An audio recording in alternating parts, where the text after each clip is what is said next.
The stomach is a sac-like organ with strong, thick muscular walls. In addition to holding the food, it is also a mixer and grinder.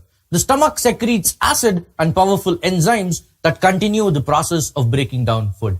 Yes, you heard me right. The stomach does secrete hydrochloric acid.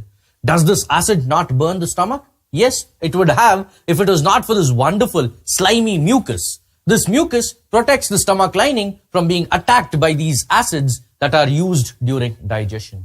Any unwanted bacteria are also killed off due to the highly acidic medium that is created. The food is then ground and mixed continuously by the contraction of the stomach's muscular walls. The stomach will take anywhere between 40 minutes to a few hours to break down the food. The average human stomach can comfortably hold about a liter of food. The stomach has an elastic nature. This means that it can expand to store more than its initial capacity. That is why your tummy expands if you have had a full-fledged meal, but then comes back to normal after it has all got digested. Our stomach can go from holding 50 milliliters when empty up to 4 liters when full.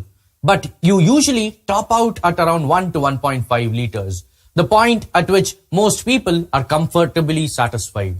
Once you consume more than this, you really start stretching the stomach wall, which causes discomfort that could last a few hours. Keep consistently overstuffing yourself, and over time, your belly will adapt, growing to accommodate more and more food and liquid.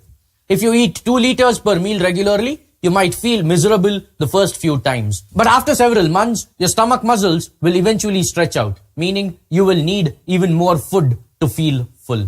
This is exactly like what happens when you use a rubber band to bind a rather large pile of paper. If you remove the band after a couple of days, you will notice that it has changed its shape and expanded, right? This is what happens to the stomach as well. If you always overload your stomach, it will tend to remain that big, leading to a nice round pot belly. One thing that you will need to note is that the brain may not immediately register that your stomach is full, and this may lead to overeating. To counter this, you should probably eat slowly and not gobble up the food in front of you. Since this will increase your chewing time, your food will also get digested properly. So, the role of the stomach is to make sure the bolus which came in from the esophagus is finely ground in a way that the small intestine can absorb the molecules. The stomach mixes and churns the food with the water and makes it into a slurry. We call this slurry chyme. Now, the food is ready to go to the next lap of its journey, which is the small intestine. Before we move into the small intestine, let me introduce you to the liver and the gallbladder and the pancreas. These are called accessory organs as they aid in the process of digestion, but are actually not a part of your alimentary canal.